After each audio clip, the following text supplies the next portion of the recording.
திரு நா. பார்த்தசாரதி அவர்கள் எழுதிய நல்லதோர் வீணை செய்து குடும்ப சிறுகதை ஒரு வித்தியாசமான பாசத்தை அடிப்படையாக வச்சு எழுதியிருக்கக்கூடிய ஒரு பாச போராட்ட சிறுகதை. கேட்கலாமா? நல்லதோர் வீணை செய்து. காலையில் பிடித்த மழை கொஞ்சமாவது நிற்க வேண்டுமே? இல்லை, கொட்டி தீர்த்து விடுவேன் என்பது போல் விடாமல் பெய்து கொண்டிருந்தது. தார் பூசிய சுவர் போல் வானம் மேகங்களால் இருண்டு கிடந்தது. மழை குளிர் வேறு சேர்ந்து கொண்டால் கேட்கவா வேண்டும்? ஏன் இங்கு வந்து மாட்டிக்கொண்டோம் என்று ஆகிவிட்டது எனக்கு. தேயிலை எஸ்டேட்டின் நடுவில் இடிந்த அந்த சின்னஞ்சிறிய தகர கொட்டகை இருந்தது. அதில் ஒழுகிய இடம் போக மிஞ்சிய ஒரே ஒரு மூலையில் நானும் டிரைவரும் ஒண்டிக் கொண்டு நின்றோம். உடுமலைப்பேட்டையிலிருந்து தீர்த்தங்கரர் பாறையையும் திருமூர்த்தி மலையையும் பார்த்து போகலாம் என்று ஜீப்பில் புறப்பட்டிருந்தோம். நானும் டிரைவருமாக இரண்டு பேர்தான்.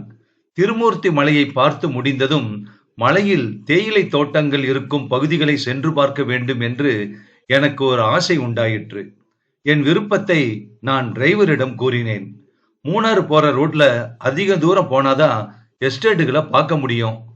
இப்பவே மழை தூறுது, பெருசா பிடிச்சுக்கிட்டா அங்க போய் திரும்புறது கஷ்டமாச்சே என்று பதில் சொன்னான் டிரைவர். பரவாயில்லப்பா, போயிட்டு தான் வருவோமே, இதுக்குன்னு தனியா இன்னொரு நாளா புறப்பட்டு வர போறோம், மழை லேசாதான் தூறுது என்றேன் நான் பிடிவாதமாக. சரி, நீங்க ரொம்ப சொல்றீங்க, எப்படி மாட்டேங்கிறது என்று அரைகுறை மனதோடு புறப்பட்டான் அவன். அந்த டிரைவருக்கு ஜோசியம் தெரியுமோ என்னவோ, இப்போது அவன் சொன்னது உண்மையாகிவிட்டது. எங்கள் ஜீப் எஸ்டேட்டுகள் இருக்கும் மலைப்பகுதியை அடைந்த போதே மழை பலமாக பிடித்து கொண்டு விட்டது. அப்போது காலை 11 மணிக்கு மேல் இருக்கும். ஜீப்பை நிறுத்திவிட்டு அந்த தகர கொட்டகையில் ஒண்டினோம். மழை நிற்கவே இல்லை. மாலை 6:15 மணி ஆகிவிட்டது. என் மணிக்கட்டில் கடிகாரமும் காலடியில் ஒழுகிய மழை தண்ணீரும் வஞ்சகமின்றி ஓடிக்கொண்டிருந்தன. டிரைவர் என்னை விழித்து விழித்து பார்த்தான். வாயால் சொல்லிக்காட்ட முடியாததை கண்களால் நிறைவேற்றிக் கொண்டிருந்தான் அந்த டிரைவர். யானை தன் தலையிலேயே மண்ணை வாரி போட்டுக் கொண்ட மாதிரி ஆகிவிட்டது என் நிலை. இது என்னப்பா, சனிய பிடிச்ச மழை பிரளயத்துக்கு வருஷிக்கிறது போல ஒளிந்து தள்ளுதே. என்ன வந்தாலும் சரின்னு இப்படியே ஜீப்பை ஓட்டிக்கிட்டு கிளம்பிட்டா என்ன? நடக்கிற காரியமா பேசுங்க ஐயா. இந்த மலையில ஜீப்பு நின்ன இடத்துல இருந்து ஒரு அங்குலம் கூட நகராது. மலை ஓடைகள்ல தண்ணீர் கரை நிமிர ஓடிக்கொண்டிருக்குது. ரோடு தண்ணீர் அரிச்சு மேடும் பள்ளமும் சேரும் சகதியுமா இருக்கு. இந்த நிலைமையில இனிமே ஒன்னும் செய்யறதுக்கு இல்லைங்க ஐயா என்றார் டிரைவர். என்னப்பா, பெரிய குண்டா தூக்கி போடுறிய நீ? பசியும் பட்டினியுமா ராத்திரி முழுசும் இந்த நடு காட்டுல ஓட்ட தகர கொட்டையில எப்படி தங்கி இருக்க முடியும்? இது துஷ்ட மிருகங்கள்லாம் பழகிற இடமாச்சேப்பா. நான் அப்பவே சொன்னேனே, நீங்க கேட்டீங்களா ஐயா? போய் தான் ஆகணும்னு ஒத்த கால நின்னீங்க, புறப்பட்டு வந்தாச்சு. இனிமே வர்றத அனுபவிக்க வேண்டியதுதான். அவன் தன் ஆத்திரத்தை பேசி தீர்த்து கொண்டான். நான் தகர கொட்டகை வாசலில் வந்து பார்த்தேன். கண்ணு கெட்டிய தூரம் வரை ஒரே இருளின் ஆட்சி. தங்களுக்கும் இருளுக்கும் அதிக வேறுபாடின்றி தொலைவில் கருநீல மலை சிகரங்கள் இருளோடு இருளாக ஐக்கியப்பட்டிருந்தன. மலைப்பகுதியில் சாதாரணமாகவே 5:30 மணிக்கே இருண்டுவிடும். மழை மூட்டத்தினால் அப்போது மணி 7 கூட ஆகாமல் இருந்தும் இருள் கனத்து போயிருந்தது. ஜீப்பின் அருகே நெருங்கி பார்த்தேன். உட்காருகிற சீட்டுகள் உட்பட எல்லாமே சொட்ட நனைந்து போயிருந்தன. ஜீப்பின் முன்புறத்து சீட்டை நான் உற்று பார்த்தேன். சட்டென்று திடுக்கிட்டு போய் 4 அடி பின்னுக்கு நகர்ந்தேன். பயம் என் மனதை கவ்வியது. மயிர்கால்கள் மேலே எழும்பி குத்திட்டன. ஏய் டிரைவர், இங்க வா, அந்த டார்ச் லைட்டா இப்படி கொண்டா, இது என்னன்னு பாப்போம். என் குரல் நடுக்கத்தினால் மிரண்டு குளறி போயிற்று. என்னது? என்ன என்னங்க? இதோ வந்துட்டேங்க ஐயா. டிரைவர் ஓடி வந்தான். நடுங்கும் கைகளால் அவனிடம் இருந்த டார்ச்சை நான் வாங்கினேன். சுவிட்சை அமுக்க கைவிரல் தயங்கியது. மனதை திடப்படுத்திக் கொண்டு அதை அமுக்கினேன். டார்ச் ஒளிவட்ட வடிவமாக முன் சீட்டில் விழுந்து பரவியது. அப்பாடா, நல்ல வேளை. நான் நினைத்து பயந்தது போல எந்த துஷ்ட மிருகமும் வண்டிக்குள் ஏறி படுத்திருக்கவில்லை. மனித உருவம்தான் முகம் தெரியாமல் இழுத்து போர்த்து வெள்ளை போர்வையால் மூடிக்கொண்டு மழைக்கு அடக்கமாக ஜீப்பின் முன் சீட்டில் சுருண்டு முடங்கி இருந்தது. அதை பார்த்த பிறகுதான் எனக்கு நிதானமாக மூச்சே வந்தது. படுத்து கிடந்த விதத்தை பார்த்தால் கைகளில் வேறு ஏதோ ஒரு பையையோ மூட்டையையோ அணைத்துக் கொண்டிருந்த மாதிரியும் இருந்தது. இந்த ஐயா எழுந்துரு, ரோட்டுல ஏதாச்சும் வண்டி நின்றுட்டு இருந்தா யாருன்னு கூட கேட்காம நீ பாட்டுக்கு ஏறி படுத்துக்கலாமா? எழுந்துரையா எழுந்துரு. வெள்ளை போர்வையின் மேல் ஓங்கி ஒரு தட்டு தட்டினார் டிரைவர். குபீர் என்று வாரி சுருட்டி கொண்டு ஒரு இளம் பெண் எழுந்திருந்தாள். அவள் கையில் ஒரு குழந்தை. எங்கள் இருவருக்குமே ஆச்சரியம் நிலை கொள்ளவில்லை. எவனாவது ஒரு எஸ்டேட் கூலி குளிருக்கு அடக்கமாக முடங்கி இருப்பான் என்றுதான் நாங்கள் எதிர்பார்த்தோம். அந்த நேரத்தில் அந்த மலைக்காட்டில் இப்படி ஒரு நிகழ்ச்சியை யார்தான் எதிர்பார்க்க முடியும்? பதறிப்போய் நடுங்கிக் கொண்டே குழந்தையும் கையுமாக கீழே இறங்கி நின்றாள் அவள். குளிரில் உதரும் மணிப்புறாவின் அழகிய மென்மையான சிறகுகளைப் போல அவள் பூ உடல் நடுங்கியது. மழை குறைந்து மெல்லிய சாரலாக விழுந்து கொண்டிருந்தது. கல்யாண வீட்டில் பன்னீர் தெளிக்கிற மாதிரி எதிர்பாராத அந்த நிகழ்ச்சியால் எதை பேசுவது, முதலில் யார் பேசுவது, எப்படி பேசுவது என்று எதுவும் தோன்றாமல் 3 பேரும் நனைந்து கொண்டே சில வினாடிகளாவது நின்றிருப்போம். திடீரென்று வெளிக்காற்றும் மழை துளியும் பட்டு உரைக்கவே குழந்தை வீறிட்டு அழ ஆரம்பித்து விட்டது. டிரைவர் குனிந்த தலை நிமிரவே இல்லை. நான் சமாளித்துக் கொண்டேன். குழந்தையின் அழுகை எனக்கு நிதானத்தை கொடுத்து விட்டது. டார்ச் ஒளியை அவள் முகத்துக்கு நேரே பாய்ச்சினேன். அழகிய முகம், கோவிலில் உள்ள அம்மன் சிலை போல அவள் அழகு ஒரு விதமான பயத்தையும் உண்டாக்கியது. மஞ்சள் கொன்றை நிறம், மிரண்டு பாயும் விழிகள், தந்தத்தில் செதுக்கினார் போன்ற நாசி, வட்ட முகத்தில் சுருள் சுருளாக கேசம் புரளும் நெற்றி, இயற்கையாகவே சிவந்த ரோஜா இதழ்கள். விளக்கொளியில் நான் அவளையே பார்ப்பதைக் கண்டு அவள் தலையை சாய்த்தாள். விழிகள் தரையை நோக்கின. குழந்தையும் அழகாகத்தான் இருந்தது. கழுத்து வரை போர்த்தியிருந்தாள். இருட்டில் டார்ச்சின் சிறிய ஒளியில் முகத்தோற்றத்தை மட்டுமே கொண்டு அது ஆண் குழந்தையா இல்லை பெண் குழந்தையா என்று அனுமானிக்க இயலவில்லை. மழையில நனைஞ்சுகிட்டு நிக்கிறியே, குழந்தைக்கு மழை தண்ணீர் ஆகாது, இதோ இப்படி இந்த தகர கொட்டைக்குள்ள வா. நான் தயங்கித்தான் வார்த்தைகளை வெளியிட்டேன். இல்லைங்கய்யா, உங்க கார்ல படுத்துக்கிட்டதுக்கு என்னை மன்னிச்சிருங்க.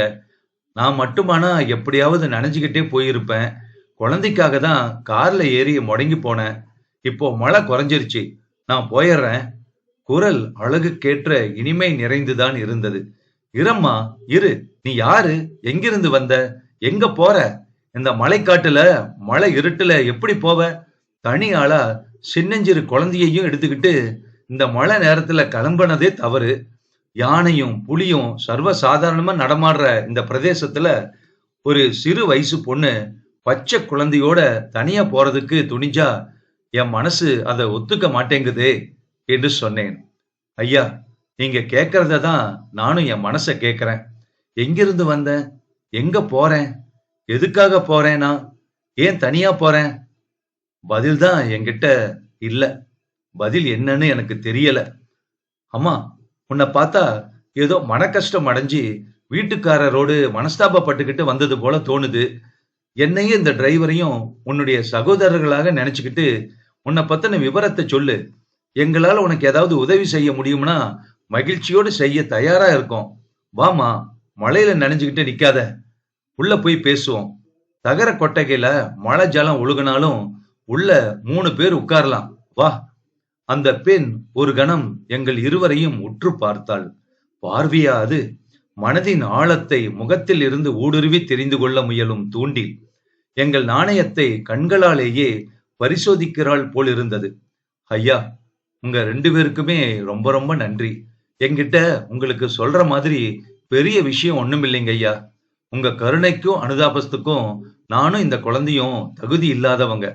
தயவு செஞ்சு என்ன நான் போக வேண்டிய வழியில போறதுக்கு அனுமதி கொடுங்க ஐயா. தொலைவில் யானைகள் பிளிரும் ஒளி பயங்கரமான இருளில் எதிரொலித்தது. காற்றில் மரங்கள் பேய் பிடித்து ஆடுவதை போல் ஆடிக்கொண்டிருந்தன. லேசாக தூறிக்கொண்டிருந்த சாரலும் நின்றுவிட்டது. மழையின் பங்கையும் சேர்த்து கொண்டு காற்று விஸ்வரூபம் எடுத்திருந்தது. மரக்கிளைகள் உரசும் மர்மர சத்தமும் காட்டு மிருகங்களின் ஓலமுமாக செவிகள் அதிர்ந்து போயின. குழந்தையும் அழுகையை நிறுத்தவில்லை. அந்த பெண்ணும் இடத்தை விட்டு நகரவில்லை. சொன்னா கேளுமா, நீ அவசரமா போக வேண்டும்னா ஜீப்ல கொண்டு போய் விடுறோம். தனியா இந்த மலைப்பாதையில இப்படிப்பட்ட வேலையில குழந்தையோடு நடந்து போக கூடாது, புரியுதா? வழியில எவ்வளவோ ஆபத்துகள் நிறைஞ்சிருக்கலாம் இல்லையா? இதை கேட்டுவிட்டு அந்த பெண் இறைந்து சிரித்தாள்.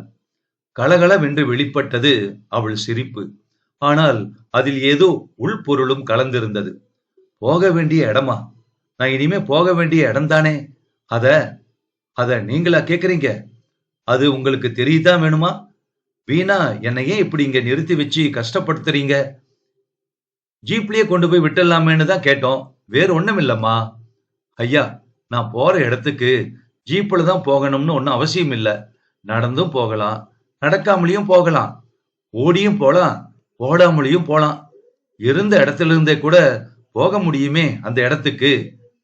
அம்மா, நீ ஏதோ மன வியாகுலத்துல பேசுறேன்னு நினைக்கிறேன். உள்ளத உள்ளபடி எங்க கிட்ட சொன்ன தேவல. நான் எங்கேயோ எப்படியோ தொலைஞ்சு போறேன். நீங்க யார் அதை கேட்க? என்றாள் வெறி பிடித்தவள் போல. இல்லம்மா, முடியாது. இப்ப உன்னை விட்டுட்டா நீ ஏதாவது ஏடகூடமா செஞ்சுக்குவ. எனக்கு தெரிஞ்சு 2 உயிர்கள் போறத நான் கொஞ்சம் கூட விரும்பல, புரிஞ்சுக்கோ.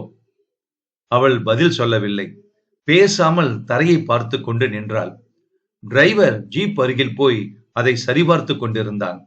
கார் இயந்திரங்கள் மழையால் கெட்டுவிட்டதா இல்லையா, அப்போதே அதில் புறப்பட முடியுமா என்று அவனுக்கு மிகவும் கவலை. இந்த நிலையில் திடீரென்று பாதையின் தென் பகுதியில் இருந்து ஒரு பெரிய லாரி வேகமாக வருவது தெரிந்தது.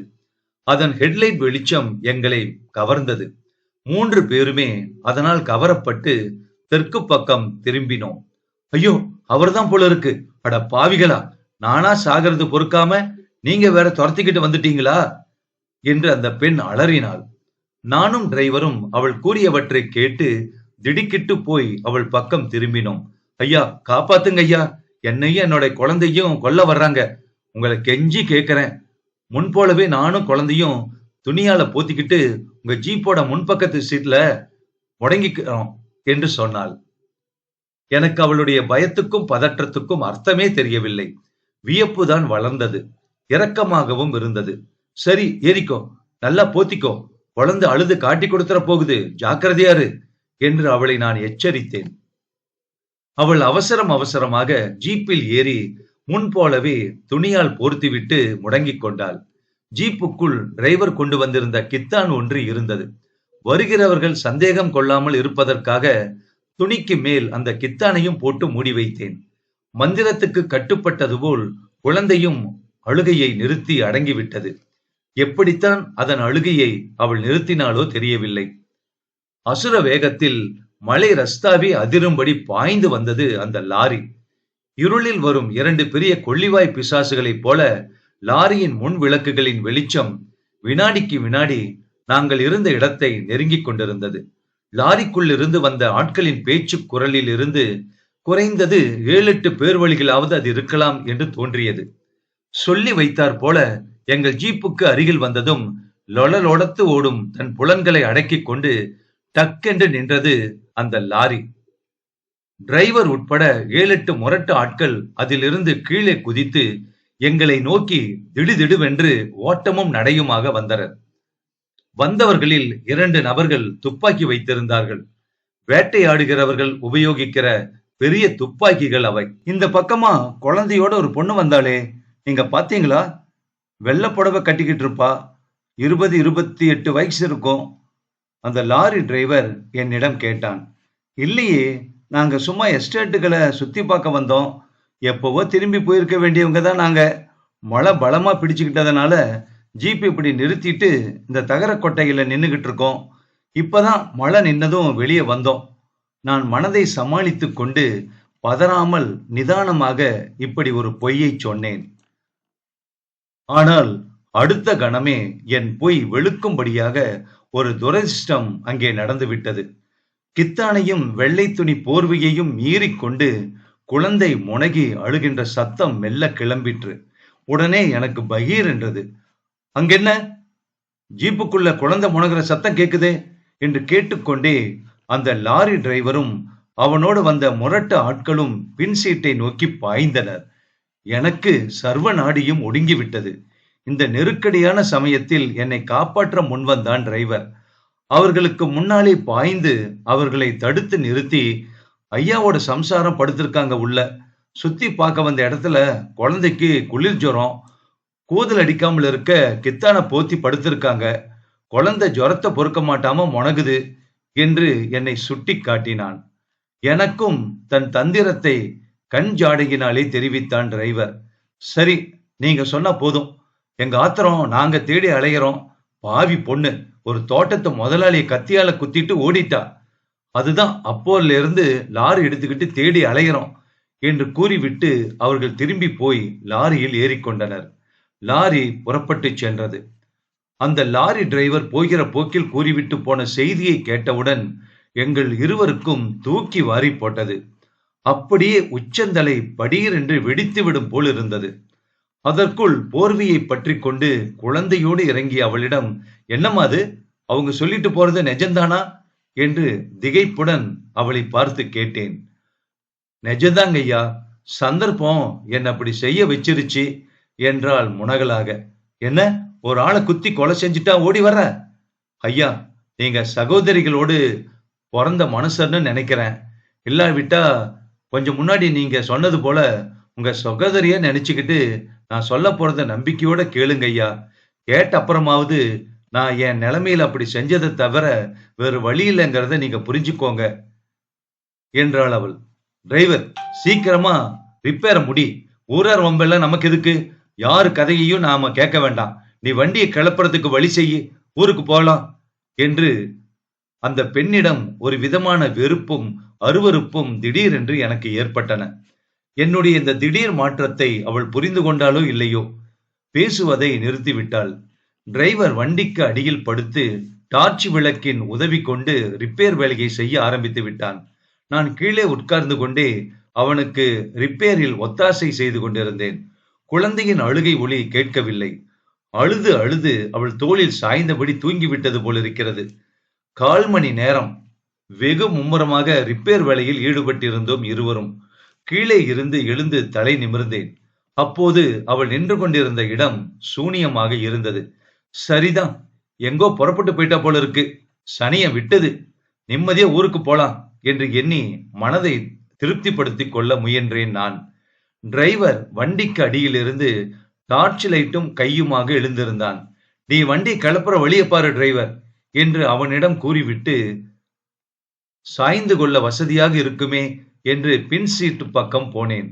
சீட்டில் ஏறுவதற்கு காலை எடுத்து வைத்தவன் பதறிப்போய் கீழே இறங்கினேன். அந்த டார்ச் இப்படி கொடு என்று அவசரமாக கேட்டு வாங்கிய நான் பின் சீட்டில் டார்ச் ஒளியை பரவ விட்டேன். அங்கே வெள்ளை துணியில் போர்த்தி முகம் மட்டும் தெரியும்படியாக அந்த குழந்தை விடப்பட்டிருந்தது. குழந்தை நிம்மதியாக தூங்கிக் கொண்டிருந்தது. அடடா, குழந்தைய நம்ம தலையில கட்டிட்டு போயிட்டா போல இருக்கே, பதறினேன் நான். தலை எழுத்துங்க ஐயா, தலை எழுத்து. இன்னைக்கு திருமூர்த்தி மலைக்கு புறப்பட்டு வந்தத 7 ஜென்மத்துக்கும் மறக்க மாட்டேன் என்றார் டிரைவர்.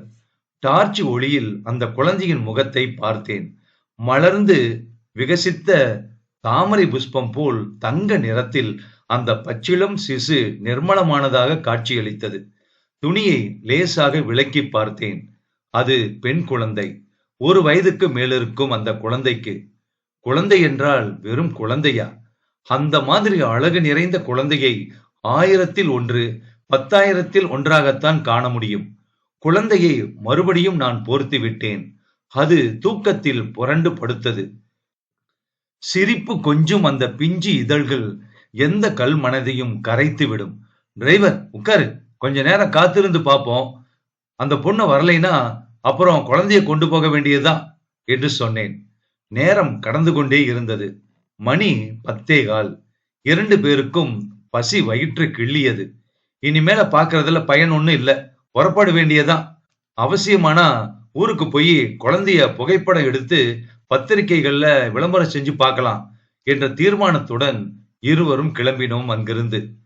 யார் செய்த புண்ணியமோ, அந்த இருளில் அவ்வளவு பயங்கர மழை பெய்து முடிந்த பிறகு குறுகிய மேடு பள்ளம் நிறைந்த மலை ரஸ்தாக்களில் ஒரு துன்பமும் இன்றி ஜீப் மலை அடிவாரத்துக்கு வந்து சேர்ந்தது. குழந்தை தூக்கம் கலைந்து அழுதால் சமாதானப்படுத்த முடியாது என்று இருவருமே கவலைப்பட்டோம். நல்ல வேளையாக ஊர் வருவதற்குள் குழந்தை தூக்கத்தில் இருந்து ஒரு தடவை கூட விழித்துக் கொள்ளவே இல்லை.